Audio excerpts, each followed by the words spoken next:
Hey everyone, Alon Mizrahi here. This is the Mizrahi Perspective. Welcome.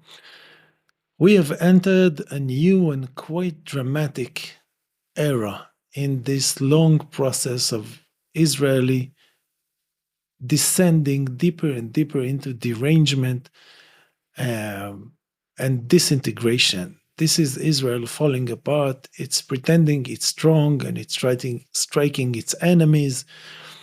Um, but this is Israel losing control of itself and its fate. This is what's happening. And just to give you a hint of how dramatic this is, what you see behind me, this cloud of smoke emanating from Tel Aviv, is actually Israel's most central military base called Hakiria. This is where Israel's high command meets. This is where all the wings and arms of the Israeli security state and war apparatus operate. And this is where they handle their affairs and every strategic security decision, for instance, how to carry out Gaza's genocide and what food to not bring in, and how many innocent people it's okay to kill with every bomb, 10 or 100 or 1,000, or what country to attack. All these decisions are made in this base right here. So Iran hit it, and we don't know exactly the meaning of this hit, and we probably never going to know, or not for a long time. But this is very serious. This is an actual open war between Israel and Iran, which I at least have seen coming for a very long time. Basically, on October 7, I knew we were going to get there because, and I've said it many times, because I knew Israel was basically going crazy. Basically going crazy. And what we see now is not Israel carrying out a calculated course of action based on some factors. This is a country, a culture that has lost its grip on reality and is just acting on impulse. And the Israeli impulse is to attack, to hurt, to destroy, to deny. This is the Israeli impulse. And in times of crisis, Israel will do this more and more and more because this is the automated response that Israel has to any problem. It bombs, okay? It bombs, it kills, it assassinates, it sabotages, and so on. We know this by now. Um, Before I go on and describe what is happening now, what in terms of geopolitics, what is the meaning and the importance of this, of what's going on at the moment? And this is very dramatic because tonight, this is nighttime in Tel Aviv, in occupied Palestine, basically. The missiles from Iran are almost nonstop. Every 5-10 minutes, half hour, there's a new round of alarm sirens going off. And every time there's a hit or two or three or four or five. And these are just the one that they report. What's happening in military bases, we don't know. They're not going to tell us. If soldiers have been hurt, if equipment has been destroyed, no one is going to reveal to us for understandable reasons. So this is in a nutshell the Israeli side of what's going on. But before I go on to describe what is happening and the significance of this, the huge global significance of this, I have to say a word to Zionists who are watching this and who are commenting on my Twitter account and Twitter feed. And they are angry with me because I don't support or I fiercely resist and oppose what Israel is doing. And I want to tell them, and I want to tell you, if you're watching this, You have nothing to be angry with me, because I have chosen nothing of this. I was against this from the very first day. I was against the occupation and the apartheid and all the crimes that Israel had been committing or has been committing for so many years and decades, for a long time before October 7. I could see the suffering of Gaza for a long time before October 7. And on October 7, I said and I wrote, this needs to be de-escalated now, because this is going to get out of control and Israel is going crazy. And Israel has no idea where this is leading. So I have chosen none of this. This is what you chose. This is the reality you created. You supported genocide. You supported war with Lebanon. You supported war with Syria. You support the occupation and the apartheid in the West Bank and East Jerusalem. You support aggression and war with Iran. This is your reality. So take responsibility for what you have created. I didn't want a single child in Gaza to die. And I didn't want Israelis to sit in bomb shelters tonight. This is not the reality I was hoping for. This is the reality you created. So you have nothing to be angry about with me or with other anti-Zionist Jews. This is your reality. This is what you supported. This is what you enabled. This is what you participated in. This is where you have led us. This is where you have led Israel. This is all on you. Now I'm done with this subject. Although I may have to repeat this message a couple of times for people to actually get it. One last thing before I describe what's happening and the significance of it, because this is of huge significance. I'm going to repeat my message that my channel is demonetized on YouTube because I'm too pro-humanity, and the high-tech giants don't like it. The Western establishments don't like pro-humanity messages. Okay? So my channel is demonetized. If you want to support my channel and support my work, you can use the link in the YouTube description. They demonetize, we decolonize. Okay, this is our separate jobs. They demonetize, we decolonize, and we are going to decolonize everything. Everything, every single thing is going to be decolonized. Everything. Believe me. And this is the importance of what's happening. This is not a war between Iran and Israel, just like the war in Ukraine is not a war between Russia and Ukraine, and just like the tensions between Taiwan and China are not tensions between Taiwan and China. And there are many examples, just like what's going on in Sudan is not this military group or that military group fighting the UAE or that other local enemy. This is all nonsense. And what's going on in Congo and many other places. I mean, there are so many fronts to this war. And this war is an anti-colonial war. This is a war of white Judeo-Christian culture, civilization against the rest of humanity, against brown people, against Muslims, against decolonized, against black people, against the poor, against the earth itself, which they destroy through their insane capitalism and destruction of resources. This is what's happening now. This is not a war between Israel and and Iran. This is a peak in the long, long struggle of peoples of this planet who are trying to break free from Western white Judeo-Christian oppression. This is it. This is the importance of this moment.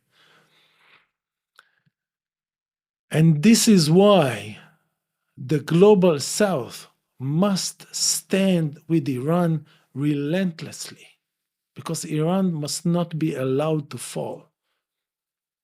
If the US is going to directly intervene or not, we don't know yet. This is going to be a very big decision for Donald Trump to make, because the Iranians have acted wisely and they haven't attacked American bases. They didn't shut down the Straits of Hormuz. They didn't make it a war against the US. Israel wanted to make it about itself. Israel wanted to make it look like they were going at it alone. And Iran accepted this scenario. Iran chose to not expand and not escalate with the US. And I think this is a very wise strategic decision. Now, Iran initially has been hit hard, and this is undeniable. They have lost important people, very important people. Now, we shouldn't exaggerate the meaning of this for a country of 90 million people, okay? With a huge industrial and military base. This is not a small organization. So we shouldn't exaggerate the impact of the Israeli attack. Still, it was meaningful. It was meaningful. It was tough for the Iranian regime, and they have lost important people. But they have been preparing for this for decades. They have been through much harder scenarios and situations. They have been attacked and spied on and sabotaged by entire West for decades and decades and decades and decades. They have been put under the strictest sanctions. They have been destroyed reputationally. They have been attacked in every way you can imagine.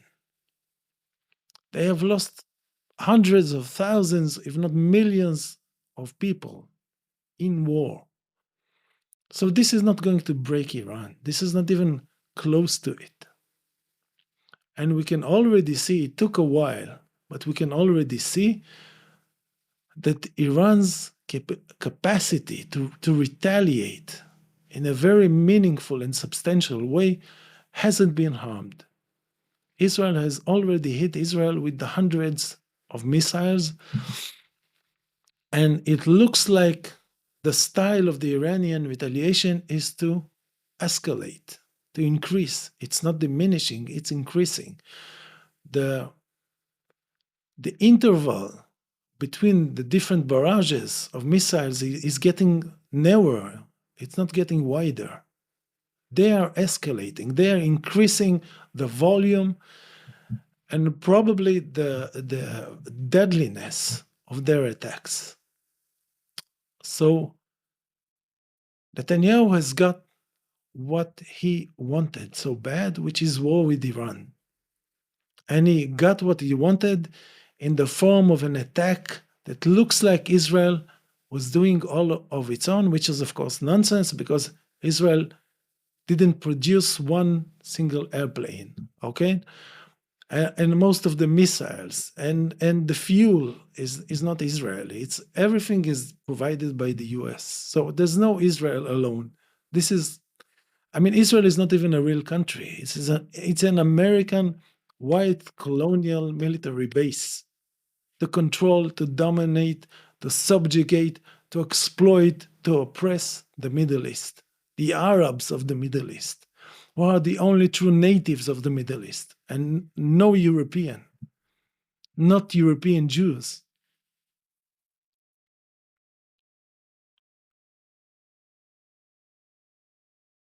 So the great big war between white Western Judeo-Christian colonialism and the global south, between the oppressed people of this planet, the brown people, Asian people. Because remember, China is closely tied with Iran. They are not going to let Iran go.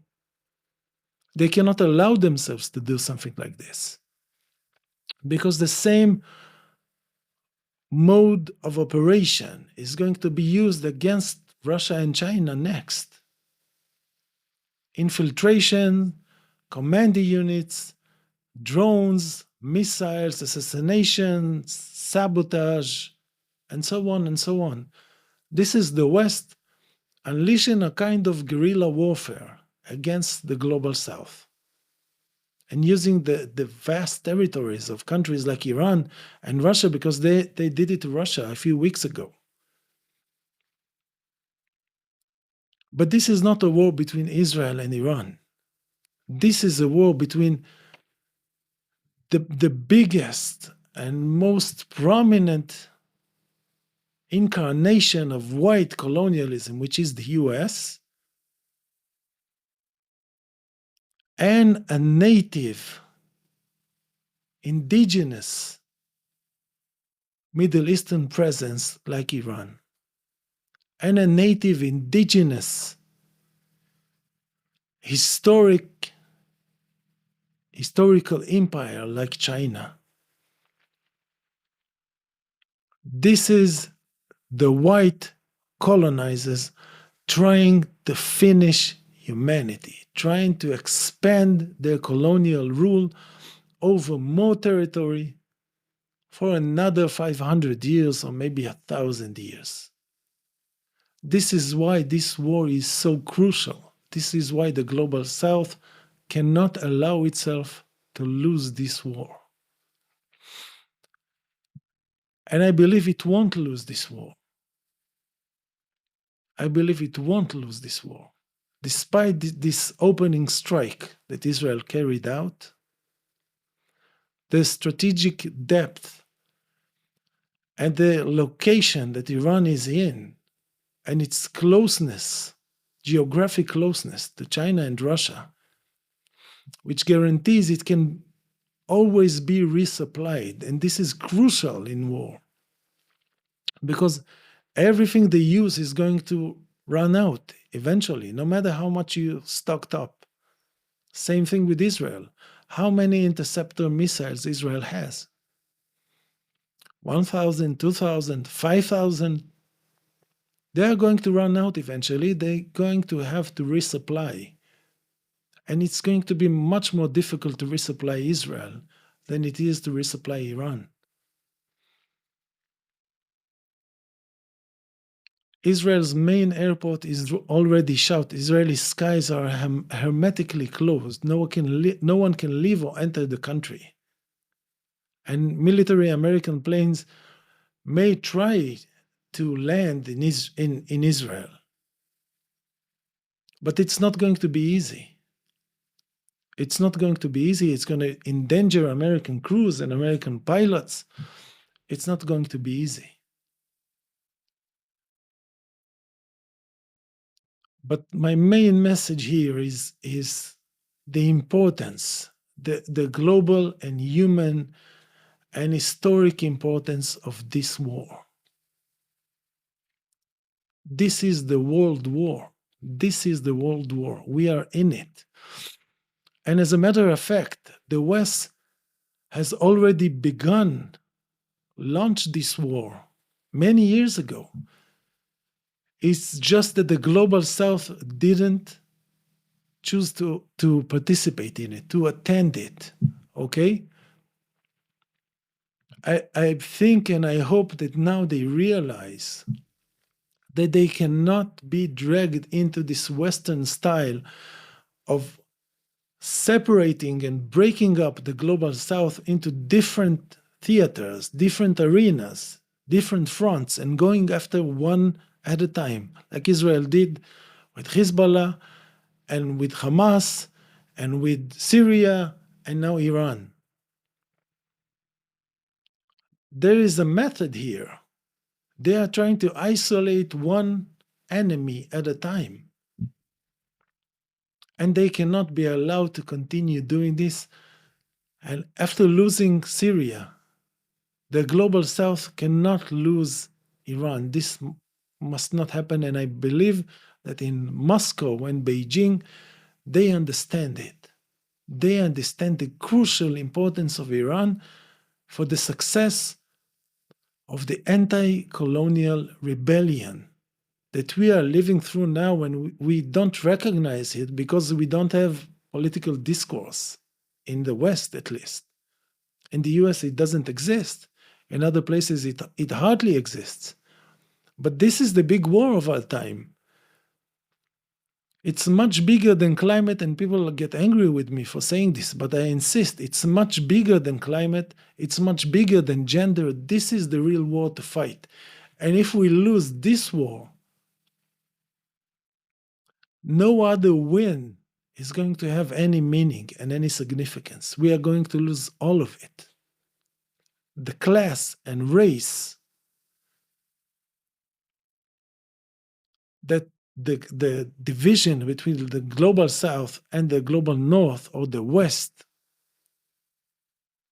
this is the real war. And this war now has become hotter, not hot because Ukraine and Russia is for to a large degree is already dead.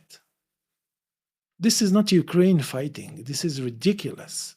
This is Britain, France, Germany, and the US fighting Russia, using Ukraine as a platform. And this is not Israel. This is not the Jewish state fighting Iran.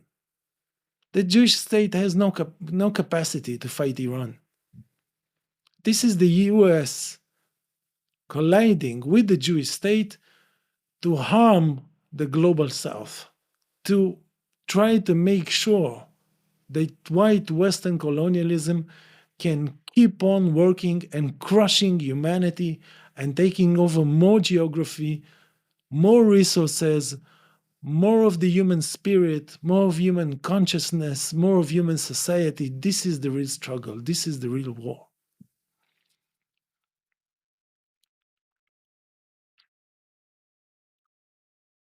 And this was my big important message for today. I'm following this closely. And if something extra dramatic happens, I may do a live broadcast. But this is not going to be short. This is going to be a prolonged war. I mean, why Israel? I mean, I already answered this question. Israel doesn't have control of itself. But the calculus of this mystifies me. Israel cannot sustain a prolonged war with Iran. So what's the plan here? Is there a plan? Have they planned for this? In Israeli media, they say they planned for 2 weeks. Are you going to deplete Iranian missile capabilities in 2 weeks? And what's going to happen? And they're already saying that they are going to, because Iran attacked civilian centers. This is how Israel frames this, which is, of course, a lie. Iran attacked military targets. They are already saying they are going to attack Iranian infrastructure. And what is Iran going to do in retaliation? Attack Israeli infrastructure. So what happens when there's no electricity in Israel, in large parts of Israel? How are they going to deal with it? How are they going to deal with a shut down economy where nothing functions and no one goes to work? What happens if internet is disrupted in Israel? And this is a possibility. They haven't planned for this properly. They couldn't have. This is acting on impulse. This is acting on vanity. This is acting on narcissism. This is acting on a lack of morality. This is doing something major to make the world forget the crimes they have committed before and are still committing in Gaza and the West Bank. But no one is going to forget this. Humanity is not made of British elites and German idiots. 80% of humanity, good and normal people, can see the picture clearly. They are not confused by Israeli or American propaganda. They see the picture clearly. They remember what Israel has been doing. They remember the pictures of all the children dying in Gaza. They haven't forgotten this. They will not forget this.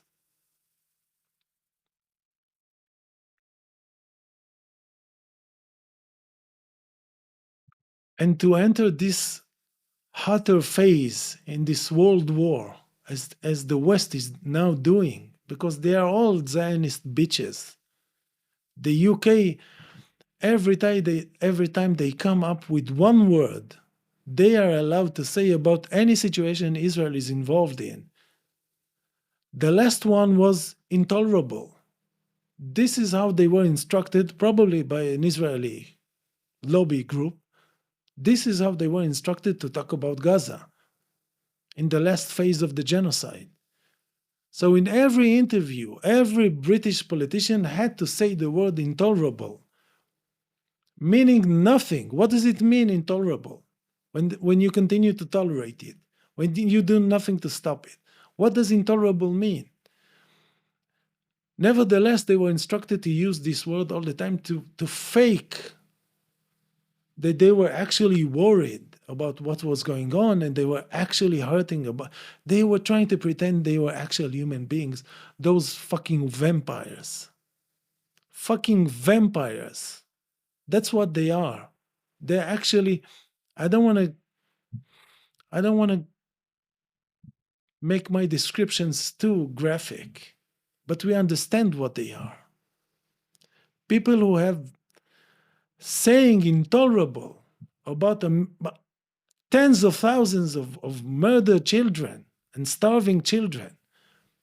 And they have been saying intolerable in order for Israel to continue to do it without interruptions, through pretending they care and they are going to do something, when they are definitely not about to do anything and they don't care. What are these people?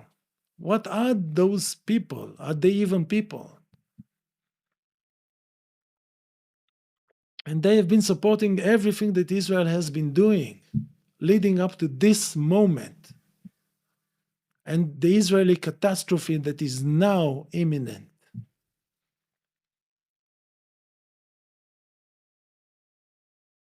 But to enter this world war from such a disgusting and despicable place, position, you have just supported the annihilation of tens of thousands of innocent children and babies.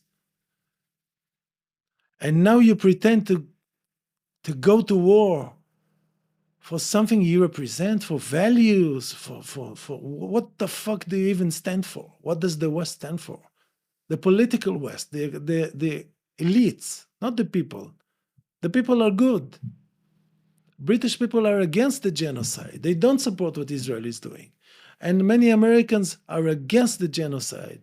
And they don't support what Israel is doing as well as Germans and French and Italians and all of humanity. Only the psychopaths support Israel. Still, the political class in the West abides by Israel and does everything that Israel tells them to do.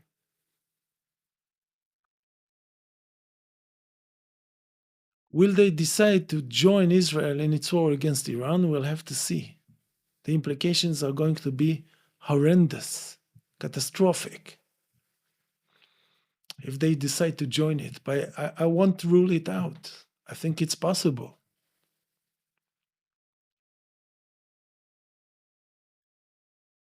But this is a world war. This is not a local war. This is not a proxy war. This is a world war. It's already here. This is the meaning of what we're seeing. Thank you, and I'll make new videos as developments occur and emerge. And we're entering a very interesting period in history. This is where we are. See you in the next video.